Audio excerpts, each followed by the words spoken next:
اللہ کے نبی صلی اللہ علیہ وسلم کی خدمت میں بحرین سے عبد قیس قبیلے کا ایک وفد آیا اور اس میں تقریباً 40 افراد تھے.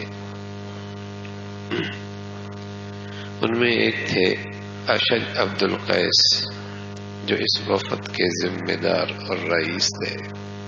یہ وفد جب مدینہ پہنچا تو وفد کے جتنے ارکان تھے وہ اپنے اونٹوں کو اپنی حال میں چھوڑ کر جلدی جلدی بارگاہ رسول اللہ صلی اللہ علیہ وسلم کی خدمت میں حاضر ہوئے اور بے تابانہ انداز میں دوڑ پڑے. لیکن جو وفد کا رئیس تھا اشج عبد القیس، اس نے ایسا نہیں کیا، بلکہ سواریوں کو بٹھایا، ان کا سامان اتارا، اونٹوں کی رسی کھولی، پھر غسل کیا، پھر صاف ستھرا لباس زیب تن فرمایا، پھر مسجد میں حاضر ہو کر 2 رکعت نفل پڑھی. اس کے بعد بارگاہ نبوی رسول اللہ صلی اللہ علیہ وسلم کی خدمت میں حاضر ہوئے. تو اس پر رسول اللہ صلی اللہ علیہ وسلم نے فرمایا کہ ان کے حلم و وقار، آپ نے اس کے حلم اور وقار کی تعریف فرمائی اور ارشاد فرمایا کہ تم میں 2 خصلتیں ایسی ہیں جو اللہ کو بہت محبوب ہیں، ایک حلم اور ایک متانت اور سنجیدگی.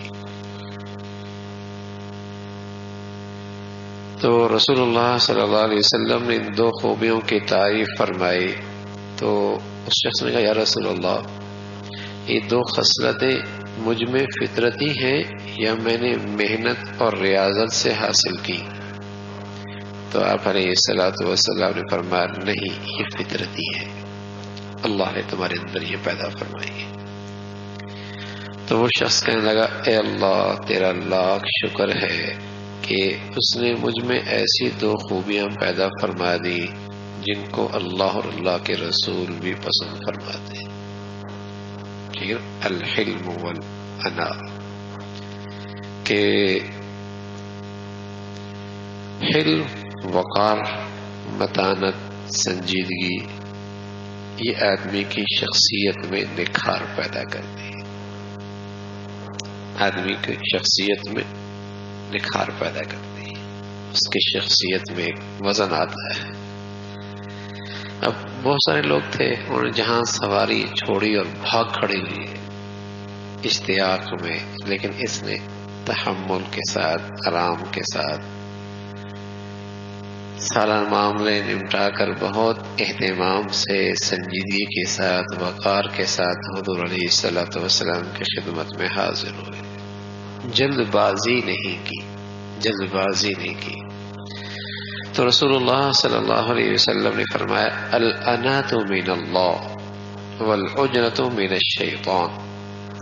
سالم بن سعد فرمانے لگے کہ رسول اللہ صلی اللہ علیہ وسلم نے فرمایا سوچ سمجھ کر اور اطمینان سے کام کرنا یہ اللہ کی جانب سے ہے، اور جلد بازی شیطان کی طرف سے. بے سوچے سمجھے، بے سوچے سمجھے.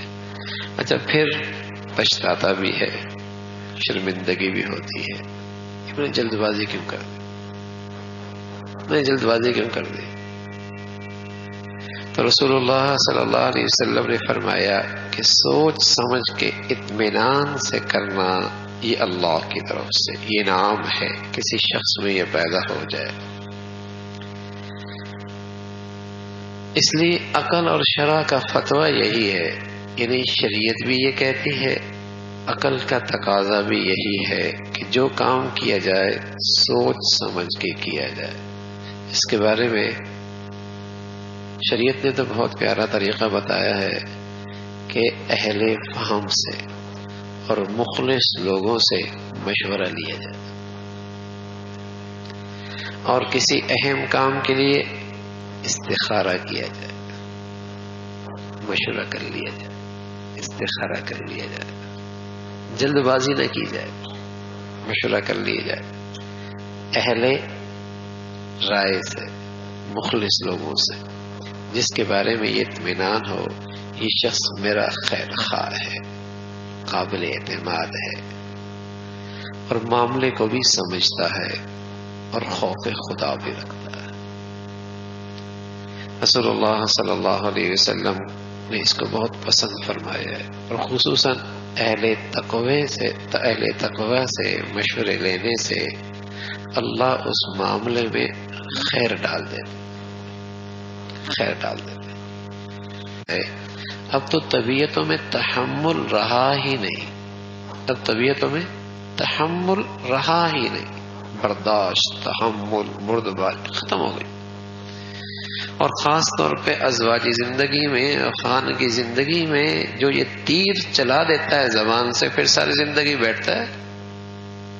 یعنی شاید ہی کوئی ہفتہ گزرتا ہو جب کوئی ایسا کیس نہیں آتا ہو کہ میں نے تو بس جلدی میں کہہ دیا، اچھا پھر تلاش کرتا ہے کہ ہو گیا اب بچاؤں کیسے، جلد بازی میں حرکت کر دی، طلاق دے دی، غلط بول نکال دیے، اب دوڑتا ہے کوئی راستہ نکل جائے، چاہے کسی کے پاس جانا پڑے، کوئی بس مجھے راستہ نکال دے کہ بس کسی حرام کے ساتھ زندگی گزار لے اور مجھے جائز ہونے کا فتویٰ دے دے۔